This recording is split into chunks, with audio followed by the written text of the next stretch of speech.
Welcome back to another episode of our Victor One podcast. Unfortunately, Jack couldn't be with us today, so hosting with me today will be my trusty subcom, Volkan. How are you? Hey, good. Thanks, Calvin. Happy to be here. All right, so let's get straight into it. Today, our special guest is UNSW Aviation lecturer and experienced air traffic controller, John Terlich. How are you, sir? I'm well, Volkan, thanks. All right, so what got you into air traffic controlling? Yeah, interesting story. I'll try and keep it short as I can. I started civil engineering down at RMIT in Melbourne way back in the early 70s, and after about 12 months I realised that this was not the role for me. So I then started looking for potential other employment opportunities, obviously being a young guy of about 18 or whatever it was. And at that stage, probably called the Department of Civil Aviation, was advertising for air traffic controllers.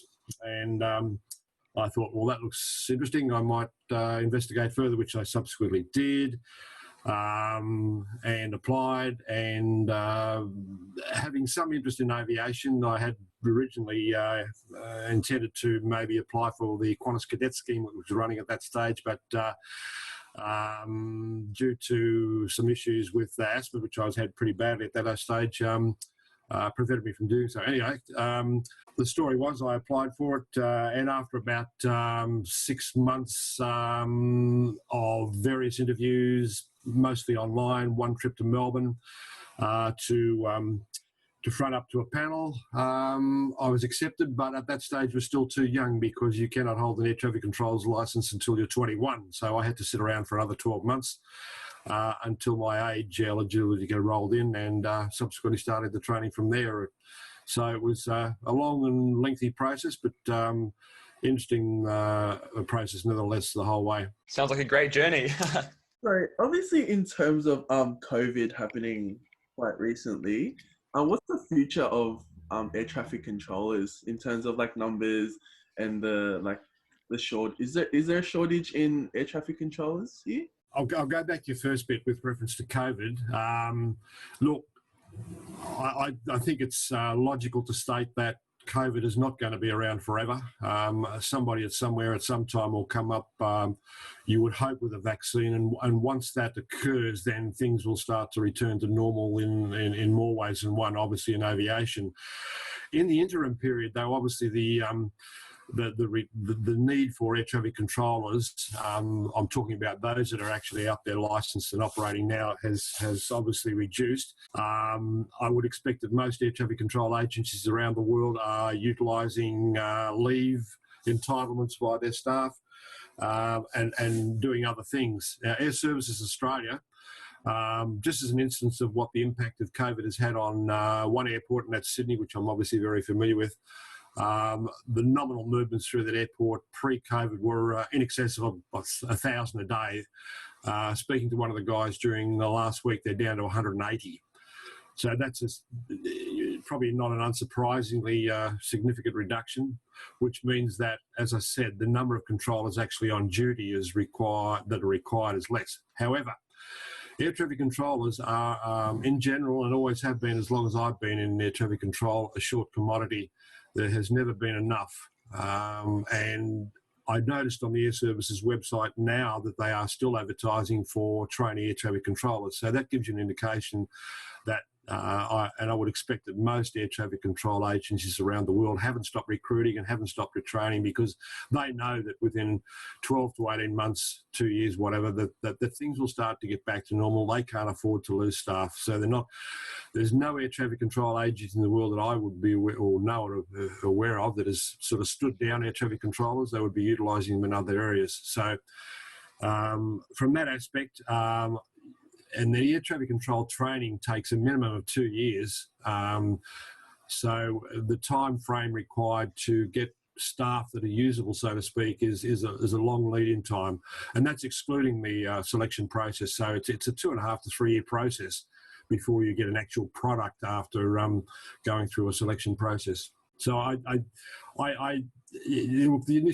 the current impact is obviously big, huge, right around the world. Yeah, that's stating the obvious. But the age profile of air traffic controllers, at least in Australia, is probably a little bit older than Air Services Australia would like. I don't know that for a fact, so maybe not quote that, but as long as I was managing Sydney Airport, we were always short of controllers, sometimes greater than other times, but and the age profile tends to be on the upper side. If you're a company employing staff now, you'd like it to be younger, but that's just the way it is. So I hope that answered your question on that one. Yeah, it did. It's quite interesting to know that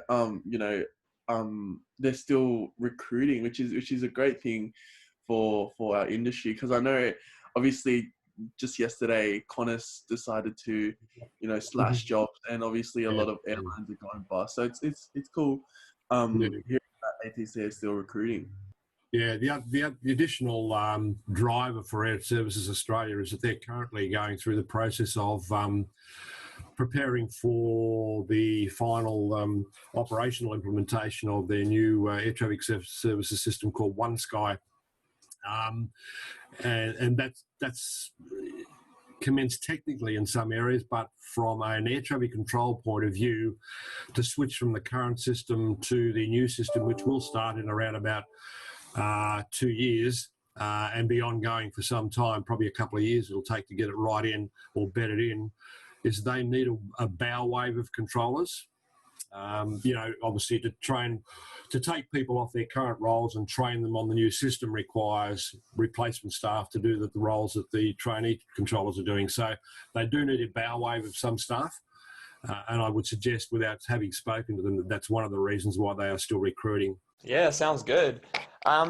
So for students that are studying the degree now or just interested in aviation, what would you say is the best way to get started? Like, is it through internships or academies, or what's the best approach to getting into the tower and working up there? Okay, for entrance into air traffic control, the educational requirements are pretty minimal. I think the website states from memory that the minimum required is year 12 by your VCE or HSC, whatever it's called in the various states. But it goes right through, to including a tertiary diploma or a completed degree, a current commercial pilot licence or private pilot licence. So they're the educational qualifications, if you like, or other qualifications that are required or expected to be able to at least submit an application. But for actually starting in air traffic control, after you've met those minimum requirements, the really only other requirement is to meet the selection criteria, and to sit down and it's very difficult to sit down with somebody and interview them with maybe over 10 or 15-minute conversation and say, okay, we think that you're going to be an air traffic controller, or capable of becoming an air traffic controller. Away you go, you're accepted and you start training on day X. It's a little bit more complex than that. Basically, a degree is a good insight, because the degree that UNSW conducts gives you a very, very good insight into the aviation industry on a more general level than maybe a specific air traffic control course. So it is a very excellent background knowledge, if you like, for gaining entry into, from that point of view, to an air traffic control course. However, as I said, the Year 12 certificate is the minimum requirement, so it more then comes down to the capability or the skills that a particular person might have, and those skills are then ascertained through various tests, psychometric tests, a couple of interviews. So it's a very, very lengthy process, and this Air Services Australia website gives a fairly good breakdown of what the process is on how that occurs. That's not the only avenue. I mean, that's directly applying through the air traffic control recruitment process. I had several staff working for me over the years, more so in Canberra, in Air Services head office, who had done aviation management degrees from various universities in Australia, and they gained initial employment with Air Services in non-air traffic control areas. Air Services has an operational centre in Canberra which recruits staff to manage NOTAM distribution, other documentation, maintaining the database for the air traffic flow management system for Australia, organising the airline schedules for every day of the week. So basically maintaining that air traffic flow management system. So that was an avenue that several of them gained employment in. And once they were in there, that centre gave them a very good broad overview of both how air services works and also how air services interacts with the airlines and other agencies that are involved in providing air services, services, so to speak. There's a double analogy there, but that role, or those roles, as I said, gave them a good background. And several of those then went on to apply and were successful in obtaining entrance into air traffic control courses. One of them became what is known as a team leader in Sydney Tower. Another one went to Canberra. Well, he actually obtained also a role in Sydney Tower and then went back to Canberra and is now in head office doing other work. Is no longer an active air traffic controller, but is into management areas. So there's two avenues. There's direct entry into the air traffic control course, which is described on the Air Services website, or obtaining employment through air services in other areas. They do have internships. We had probably 2 to 3 interns at least when I was in Canberra. Whether or not they're still taking that number, I'm not aware, but it is another option to get into aviation. And that internship with Air Services at least provides a very, very extensive background. Basically, each of the students or the employees were spending 3 to 4 months in the main areas of air services, thereby giving them a really good background understanding of not only how air services works, but also, as I said, the interaction with other aviation agencies. So there's a two-pronged approach there if you wanted to get into air traffic control. Yeah, it sounds like the more experience you have or the more knowledgeable you are in those areas just helps you with the applications, I guess, eh? Yeah, look, it would definitely help. The interesting component of assessing whether or not persons have the capability to become air traffic controllers is essentially through the psychometric testing. The website states that, in order to provide, perform this critical role, if it goes on to state, good spatial awareness, strong math skills, excellent comm skills, ability to, all your normal stuff. Yeah. Ability to work under pressure, quick, accurate decisions, capability to plan ahead, adapt to changing situations. I'd agree with all of those. One thing that I would probably add in there, if I had a say in it, was the ability to detect things which aren't quite right. In other words, accuracy. That capability is really important, I believe, and because if something's not quite right, then you need to, as an air traffic controller, at least question it or take action to rectify it. So I guess spatial awareness covers that, but so they're the essential skills. But again, it's very difficult, as I said. In fact, I would say almost impossible to sit down with somebody, interview them for 15, 20 minutes and say, okay, you're going to make a successful air traffic control. That's what all this testing is undertaken, and all those skills that you described are what pilots do need to have anyways to be able to fly planes. Would you say that being a pilot almost guarantees you a spot in air traffic control, or is it still quite a hard process? Yeah, look, I wouldn't say guarantees, but it definitely, they are similar in many ways. Having worked in both the pilot world and the air traffic control world, yes, they are definitely similar. They're the same breed, so to speak, if you want to call it that.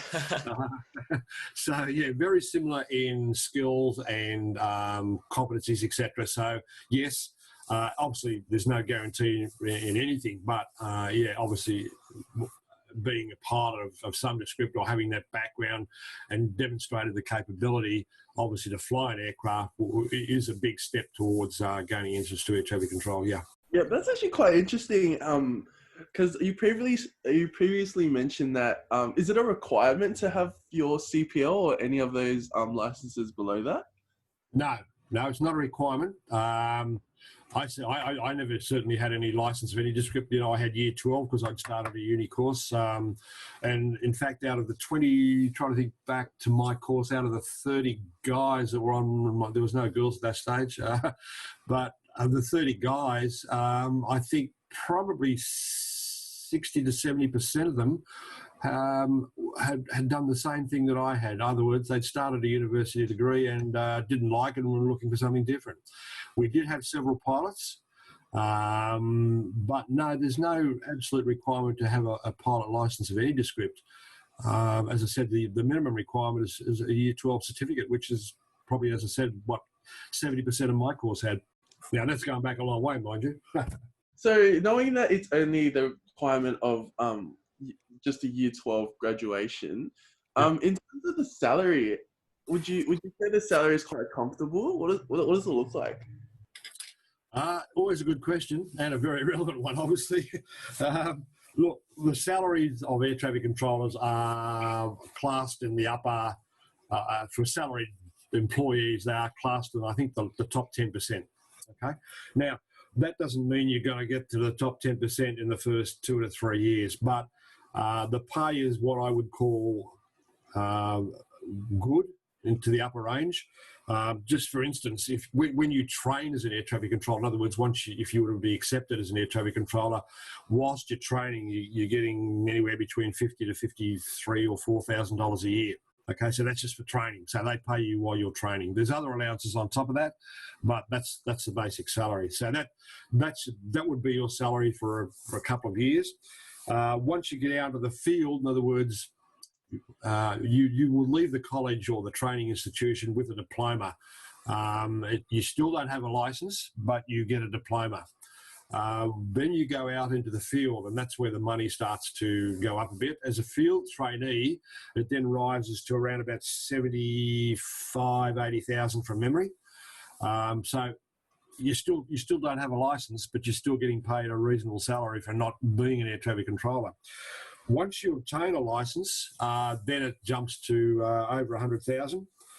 And then it progresses through. There's various levels. In other words, the way they classify it is, if you're a controller and you have let's call them endorsements, the same as pilots. I'm endorsed to do one role, I get X dollars, and that's a level 1. If I get another endorsement to another role, that's a level 2. And it progresses right through to a level 9 or 10. I think it's let's go level 9. And that the salary for a level 9 controller is then up to over 200,000, and that's excluding any extra duty. Now, like most employees, you do get some overtime. Let's call it overtime or additional duty, which is paid at a standard rate. But the average air traffic control, I read an article some time ago. The average air traffic control salary in 2018 or 19, I can't remember, was around about 150,000. So that's average. So that's taking into consideration those, as I said, that are on the trainee salary and those that have gone level 1 or 2. But normally progression through those levels that I mentioned there is progressive. You get a level 1 endorsement. You'll stay on that for 6 to 7 months to consolidate, and then. And also to get experience. Obviously, you've just gained your license, so now you want some experience to build on what you've learned, etc. And also learn. One thing I'll mention right now is being an air traffic controller is a continuous learning experience. I'll come back to that in a minute, but let's just go to the salary bit. So progressive, you'll work through to get to a level 9. Look, I'm not familiar with how long it takes now, but I would expect it to be 5 or 6 years, maybe a bit longer, depending on the location. But, as I said, the average salary is about 150,000, and that is average. So you can expect that a fair number of people are on a higher salary than that. So, yes, the conditions and the pay are what I would call very good, and not just the pay, but also, as I said, the conditions, the allowances that you are entitled to, the other general employee entitlements that you have. In fact, I noticed the other day that the Air Services Air Traffic Control Enterprise Bargaining Agreement is actually openly available online. It's on the actual Air Services website. So anybody wanting to know more about what the entitlements are and the salary, the EBA is online. You can access it. Anybody can access it. That's interesting that they put it up on their website like that. Well, I was surprised to see it because that is the first time I've ever seen it up there. It used to be a fairly, I won't say secretive document, but it was really only accessible by air traffic controllers and air services staff. Yeah. Does the salary vary between what airports you're at? Like say for example between Bankstown or like Sydney International? Yeah, yeah, yeah, it does, and that's all contained within that bargaining agreement. And it is also reflected in the levels. I mean, you know, Sydney being the busiest airport in Australia, they do get an allowance, which is slightly above their counterparts, i.e. people doing the same role in maybe Brisbane or Melbourne, so to speak. Sydney's always had a problem. Excuse me, better about that. Sydney has always had a problem recruiting air traffic controllers, predominantly due to the cost of living, which I guess is understandable, although that gap has closed in recent years, but specifically with Melbourne. And subsequently, to try and attract more people to Sydney, they do receive a slightly higher salary scale than the rest of air traffic controllers around Australia. But the levels, as I've mentioned before, levels 1 through to 9 or 10 or whatever it is, reflect not only the salary, but also the complexity of the roles that, say, at Bankstown, etc. You know, you would expect the guys and girls at Bankstown to be earning less than, say, somebody doing approach control at Sydney. I mean, that's probably logical. I won't say it's a lot less, but they've still got good salaries. And then you go to the let's term them remote control towers. They're not actually remote, like, you know, Coffs Harbour, Tamworth, etc. And the other ones, more so the ones out in the middle of Australia, you know, Alice Springs and wherever they might be, Broome, etc. So there's allowances that those people receive also, which takes into consideration the remoteness of where they are. So yes, there is a variation in salaries, primarily dependent upon what the roles have been classified. As you said, Bankstown versus Sydney or other places. So, but that is all contained within the enterprise bargaining agreement. It's quite publicly available. So, but at the same time, as I said, somebody at Bankstown is still earning pretty good money. Yeah. Oh, that's pretty valuable information for our, you know, future traffic controllers at uni. In terms of, I think there's a misconception of air traffic controlling being a really stressful position. But from my view, from all the ATC controllers I've spoken to, they love their job day in, day out. They really enjoy it. Yeah, people have probably got a bit of misconception there from all the good movies that are out there of guys sitting in front of radar screens smoking 5 million cigarettes every 5 minutes. Look, go back to one step to the training. That process in itself will assess a person's capability to meet the requirements to become an air traffic controller. In other words, it will assess whether a person is capable of remaining cool, calm, you know, still thinking logically under various situations. So you get that initial selection process through the psychometric testing, which is an indicator. Then the next indicator, or the next assessment, if you like, is when you actually get to your ab initio training. That is in the classroom, and the theory and the practical component, i.e. simulation. So that's another step to assess whether or not a person has got that capability to be an air traffic controller. And then you actually get into the field, and that again is an assessment process to establish whether or not you can hold the licence, or you meet the requirements to hold the licence, i.e. get to a level 1 air traffic controller.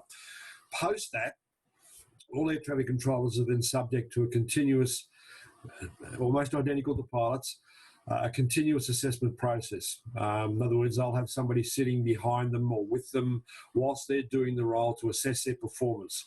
And that assessment is documented, placed on file, etc. So and that goes on for your whole life as an active air traffic controller. Every 3 to 6 months, depending what role you're doing, what the requirement is, you will have somebody assessing your performance to make sure you meet and exceed the base minimum requirements.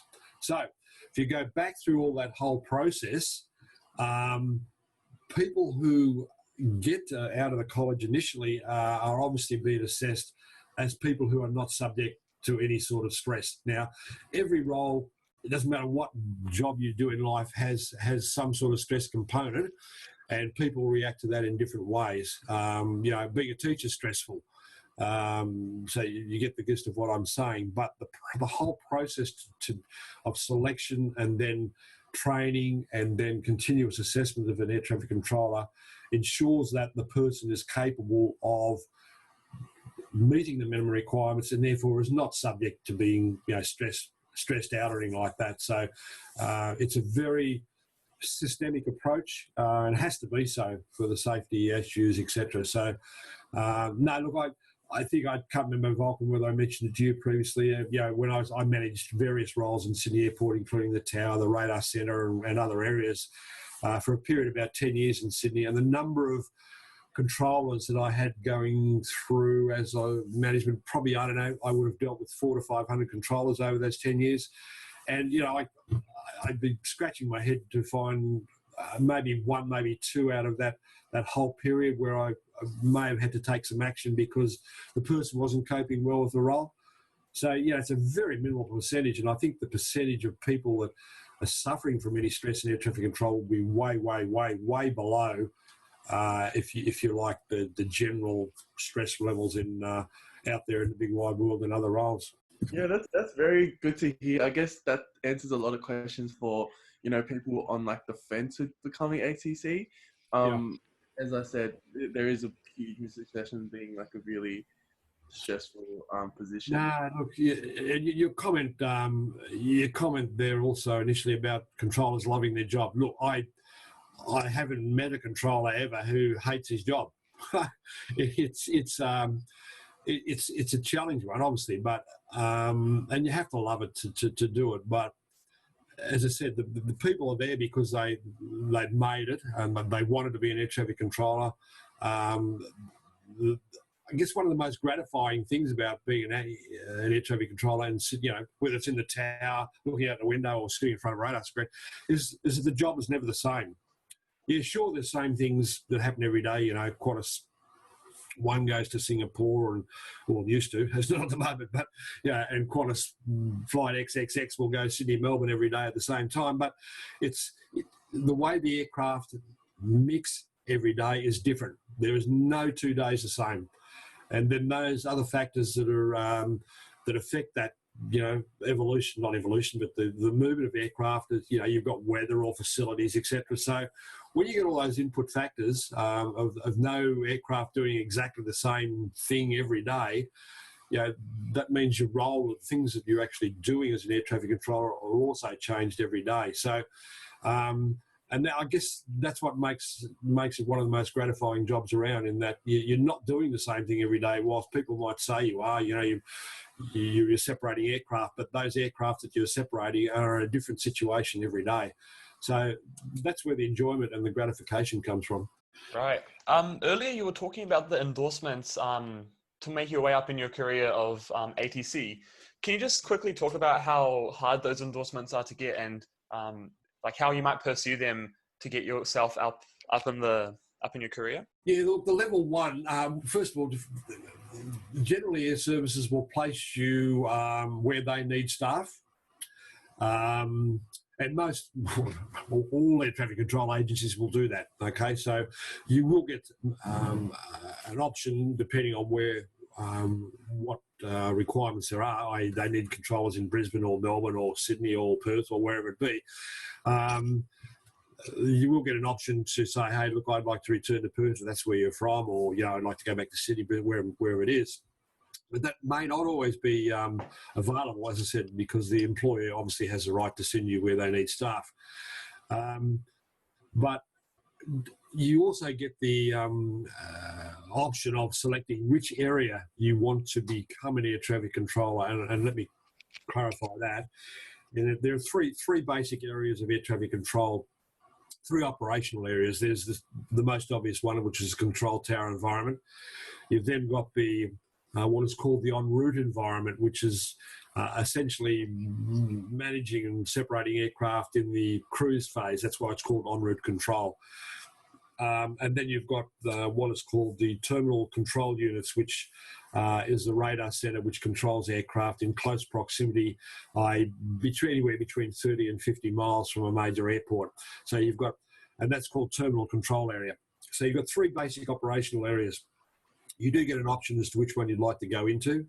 And then you will process. So if you wanted to become an en route controller in Australia, there's only two places you can go, Brisbane or Melbourne, currently, because that's where the two major en route centres are. You know, there's probably 30 to 40 radar sectors, en route sectors in each of those centres, and they control all the en route airspace in Australia, you know, from halfway across to South Africa to halfway to New Zealand and obviously up to almost to New Guinea to the north. So those en route sectors have all that airspace, and as an en route controller, you would either be in Brisbane or Melbourne. We then come back to the other operational area, the terminal control units or terminal control area. Now each city has a terminal control area. However, those areas or those terminal control units are slowly being consolidated into the two major centres of Brisbane and Melbourne. Like Cairns and Gold Coast or Coolangatta Airport is in Brisbane en route centre. Melbourne has Adelaide. I guess that Perth will one day go to Melbourne. I don't know. I'm the current planning at the moment. Sydney has, at this stage, been able to remain in Sydney, although technically there's no reason why the Sydney Terminal Control Unit could be in either Brisbane or Melbourne. So I would expect over the next 10 years that most of the major terminal control units around Australia will be consolidated into either Brisbane or Melbourne area centres. Then you come to your remote control towers. Well, the control towers, obviously, the major ones have to be on site at the airport, i.e. Sydney, Brisbane, Melbourne, Perth, Adelaide, etc. Not so with the more remote control towers, ones I mentioned before, Tamworth, Coffs Harbour, etc. Those types of control towers currently have 3 to 4 staff, whatever the requirement is, and they are on site, obviously, at the airport. Technology is slowly starting to evolve and it's called remote control tower technology, which allows staff to be stationed in Brisbane, or will allow staff to be stationed in, say, Brisbane, and still perform tower functions for Coffs Harbour and Tamworth airports. So technology is really advanced to the stage where that's now possible, or will be possible in years to come. So getting back to your part of your original question about level 1, level 2, yeah, look, the level 1 will be in one of those locations that I've just described. So that's a starting point. Now, if you took a role, say, currently in somewhere like Coffs Harbour, then your capability or potential ability to go to a higher level is somewhat limited because, you know, Coffs Harbour Control Tower, there's probably, I don't know how many levels it may only, I would expect it probably only got a couple of levels. I haven't looked. But whereas if you go to one of the major centres, i.e. Brisbane and Melbourne, or even Sydney as a big terminal control unit, then the option to advance higher up to level 9 or 10, whatever it is a lot more. The opportunities are a lot more. So I hope that answers your question. Yeah, that's good. And you were just talking about the technology that's used in the towers and all the control and everything.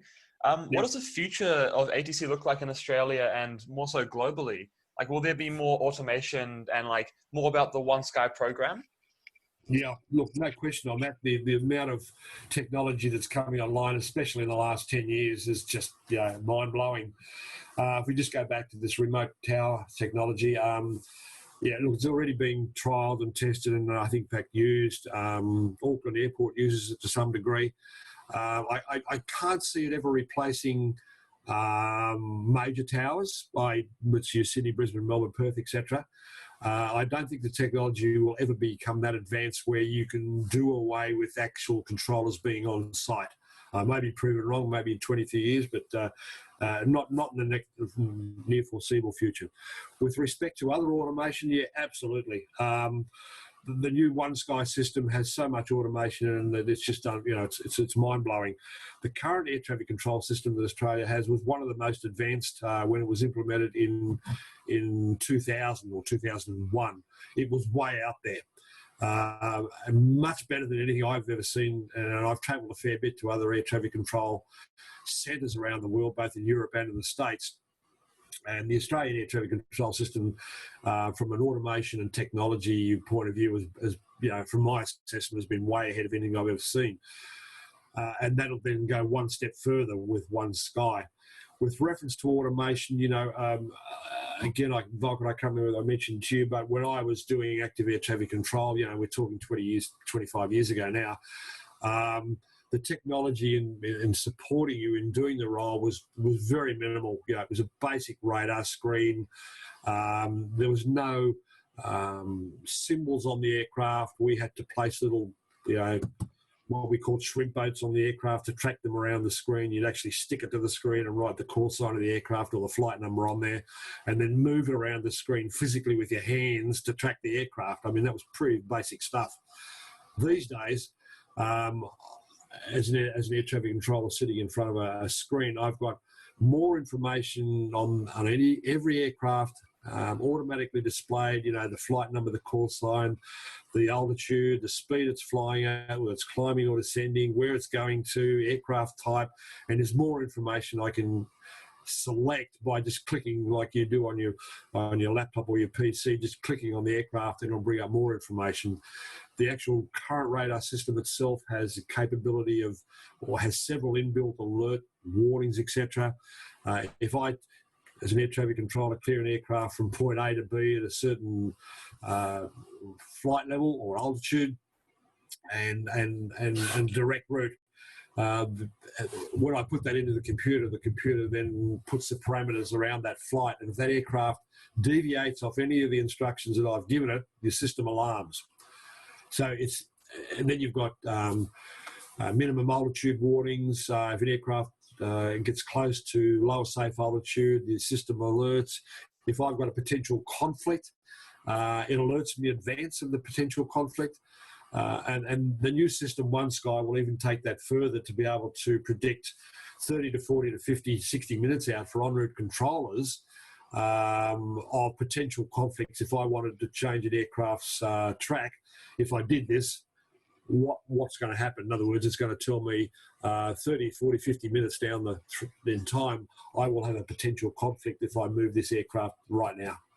So the automation and surveillance capabilities, you've got automatic dependence surveillance out there.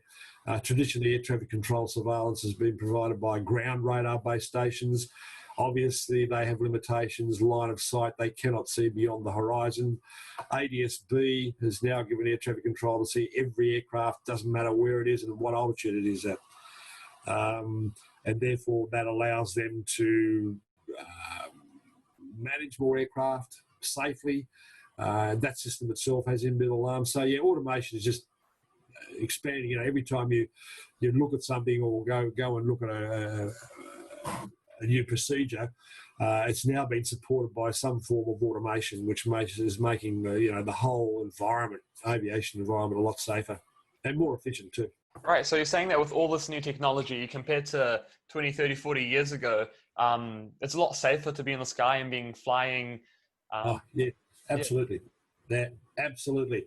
And automation has done that. I think back to the days when we were doing it, when I was doing it 25, 30 years ago, excuse me, it was, in those days, it was really very, very, the reliance on the air traffic controller to do the right thing was much, much, much higher. Now you've got system support to do a lot of the functions that we used to do, if you call it manually, 20, 25, 30 years ago. So what taking away that, the simple little things like me sitting in front of a radar screen, as I said, moving a bit of plastic around stuck to a radar screen to actually track an aircraft so I knew who was what, that detracts from your ability to sit back and monitor the whole situation and make sure what you're doing is safe and you've got all the right separation. The system does all that for you now. And the changes in airspace design have come a long way. So, I'll ask you the question: when was the last time you heard about a mid-air collision between two commercial aircraft?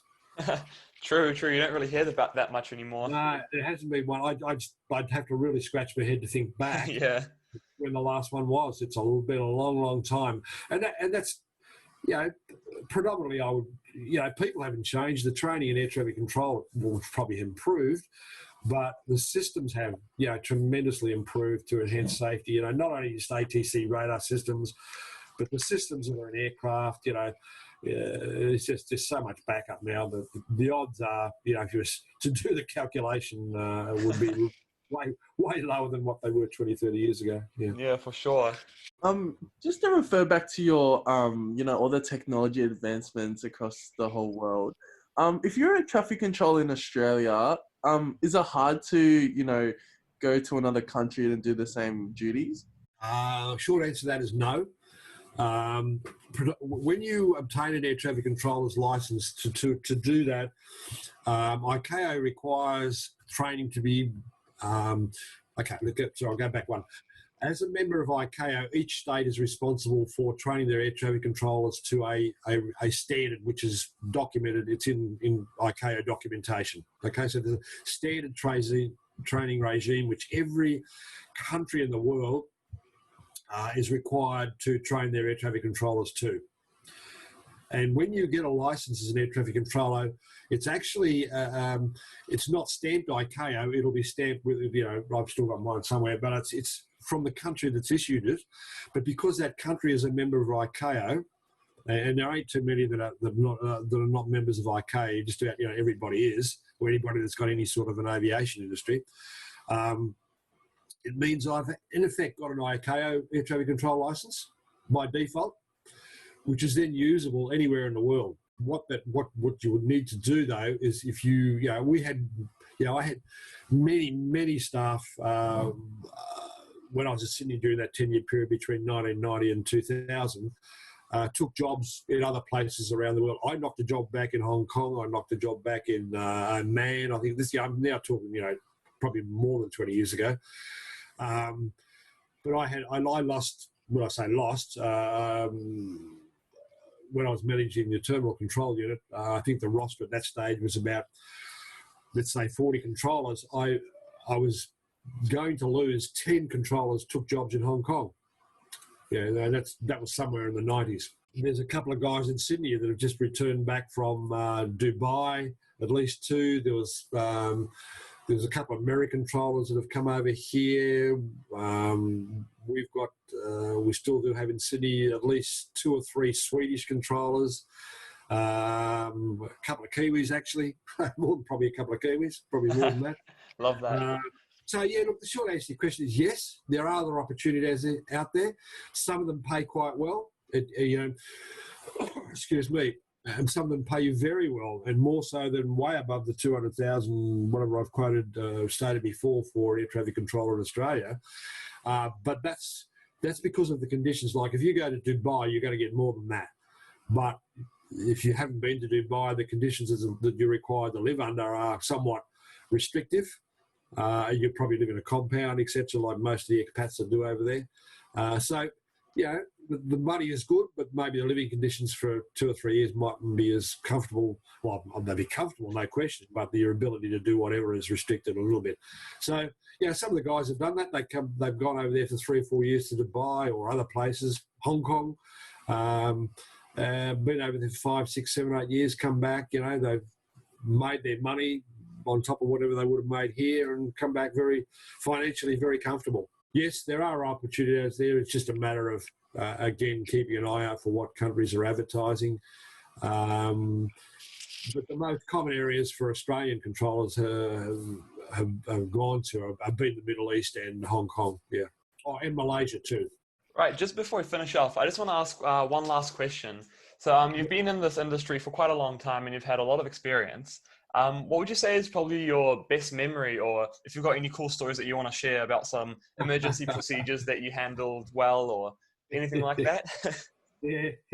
Oh, look, you're right. You've got 2 hours. I could probably spin you some good yarns. But no, look, I guess one of my initial emergency, and I still remember to this very day, was we had a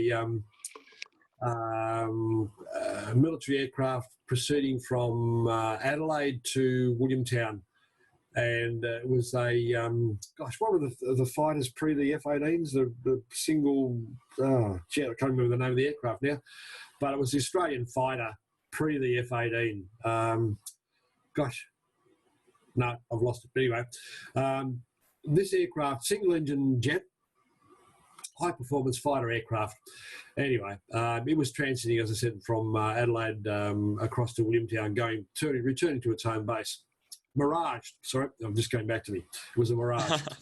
Anyway, this thing's I was on one of the en route sectors, which was controlling the airspace from around about, say, Mildura right through to almost to Sydney.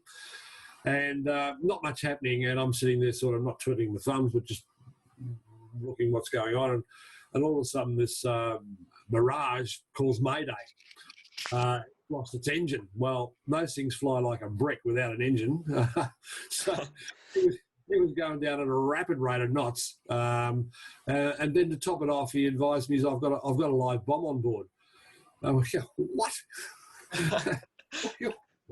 What do you want me to pray for you or what? No, there's not much I can do, other than alert obviously all the agencies, make sure there's no aircraft underneath him, because he had no idea. I could see him obviously, but I was going to lose radar contact with him at some stage, so I obviously had to alert, or not alert, but get rid of every aircraft underneath him. And also those days, which is now Class C airspace, if you're familiar with that, that was not controlled, but managed by another entity called Flight Service. So I had to call him and say, hey, there's a Mirage on the way down. Advise every aircraft that's sort of operating outside controlled airspace that this thing is, we don't know where it's going to go. Anyway, I'm watching this stage. There was an altitude readout on the radar. We had it by then. I'm watching the altitude go down, down, down, down. There's nothing much we can do except monitor where he's going to go. Apart from, as I said, advise all the search and rescue people. Anyway, he got down to about 12,000 feet, and then he gave me a call and he said, I think I'm going to restart this, because he's obviously trying to reignite the whole way down. And at about 10,000 feet, he actually got reignition. But he so was good. just about, he was just about, he was seriously. He mentioned that he was going to bail out if he, didn't get a reigniter, which he did. So all was good. So that was, it was sort of my first experience with. Not that you could help this particular pilot, other than I said what I've stated. But look, over the years, unfortunately, I saw a couple of aircraft actually crash, if you like. I was an approach controller at Sydney one night when an aircraft crashed off Maroubra into the ocean. Not a pleasant feeling, and it's one of the things that it's probably the worst experience you would feel as an air traffic controller, having an aircraft under your control actually crash. This was a freighter, and that's where the support of the employer comes in. People there to help you through that sort of thing. But I guess the one of the funniest things that I ever saw in my entire career was I actually worked at Coffs Harbour for about 4 years. This is back in the late 80s. Excuse me. I took a demotion to go to Coffs Harbour because the four of us thought, hey, Coffs Harbour, that'd be a good place to work. They've opened up a brand new control tower, the new airport, new runway. Yeah, let's get out into the country and take a job at Coffs Harbour, which we did. And it was nice. But anyway, the F-18s had just been commissioned into Australia, and they were flying around all their emergency airports to do their practicing. So I think we had six F-18s advised us they were coming up to Coffs Harbour to do their training for the first time, because Coffs Harbour was one of their emergency airports if ever Williamtown was closed. So we advised the general public in Coffs Harbour that these F-18s were going to be coming up there to play, so to speak, do their training, country town, big deal, 6 F-18s and nip around the air skies, pretty spectacular thing. So they did their circuits and bumps, if you call it, just do touch and goes, whatever you want to call it. And then they were going to proceed to Tamworth to spend the night there. So not sure if you're familiar with Coffs Harbour, but there's headlands at both the north and the south of the airport. These are actually packed with cars. There was just people everywhere watching this aircraft. So I said to the squadron leader, look, you can obviously see all these people packed to the rafters on both headlands. There's cars everywhere. There's thousands of people out there watching you guys. How about you give us something really spectacular to make these people remember you? He says, yeah, right, done deal. There was no other aircraft around. We'd cleared the airspace. Anyway, this particular squadron leader did his touch and go and actually descended to below the land line of the headline. I couldn't see him. He'd gone. I thought, good grief, where's he gone? And there's a big tea tree line of probably about 20 to 30 feet on the beach, and he was below that, so I couldn't see him. Oh, wow. He was really low. And all of a sudden, this F-18 comes from the ocean, from the east, heading. See this F-18 come over the tea trees, clear them by maybe feet, come straight at the control tower, go on like the clappers, in a good old Australian terminology, absolutely, flat out. And as he came towards the control tower, he pulled the nose up, straight up. And there's this F-18 standing on its tail about 100 feet above the runway, flame coming out the back of it, going straight up. Absolutely spectacular. Wow. Absolutely. But the funniest part about it is I left at sort of an hour and then I rang, he gave me, I asked him his contact number where I could contact him as he was in the cruise phase back to Tamworth. I said, because I wanted to give him a ring and thank him because it's absolutely mind-blowing what he did. Anyway, I subsequently rang him at Tamworth and I said, look, thanks for that. That was really appreciated. I'm sure the people at Coffs Harbour thought that was just, whiz-bang stuff, which it was. And he said, yeah, he said, excuse my terminology here, but he said, I peed my pants the whole way to Tamworth and killing myself with laughter. What are you talking about? Why? And he said, well, sorry, I'll go back a step. On the top of the control tower, we'd let a couple of people up there, which we knew, because, there's a big platform on top of Coffs Harbour. Most control towers have a platform on top where you can stand with a rail around it so you can't fall off. But you can get people up there to, have a look. And we put, I don't know, half a dozen people up there, which we all knew. Anyway, getting back to the pilot, I said, well, why were you laughing? And he says, oh, look, as I was coming screaming towards the control tower, one of the people on top of the control tower actually put his leg over the rail and was going to look like he was going to jump because he thought I was going to clean up the control tower. Oh, wow. So that's why he laughed. But yeah, look, there's 100 stories like that, where the experiences you have, the things that you see. Most controllers get out there and you have a lot of interaction with the airlines, especially the major airlines, Qantas and, was Virgin. But, you tend to mix with the pilots and swap yarns and stories, not just on a work basis, but on a casual basis as well. The controllers in Sydney have a get-together with the pilots, the Qantas guys especially, because Qantas are based in Sydney. At least once a year, they'll get together with, whatever. I was fortunate to have a lot of interaction with the management of both Qantas and Ansett and Virgin over the years. But that leads into other things like, being able to fly their simulators or, the 747 at that stage. I didn't get to fly the A380, but there's a lot of interaction between, especially the pilots and air traffic controllers for obvious reasons, but not just on a work-related basis, but also socially. Because they're much of the same breed, It's the same things here, the sort of same environment every day. So, look, many stories, but one of them, I've worked in both the pilot side with Ansett and obviously with Qantas. I've worked in the consultancy side in the rail industry. I've worked predominantly, obviously, in air traffic control. But out of all those roles, and another couple of other roles as well, out of all those roles, I mean, I've got to say that working as an air traffic controller and then in the other areas of specifically air traffic flow management, the gratification that you get out of that and the satisfaction is, just... yeah, for sure. Yeah. Awesome. So that's all we've got time for today. Thank you again to our special guest, Mr. John Terlich. Thank you for sharing all of your experiences, and you sound like you've had a great career so far. And yeah, I'm looking forward to getting myself probably into this career or something similar in the future. My pleasure, guys. Thanks, Volkan and Calvin, and pleasure. Yeah. Thanks, John.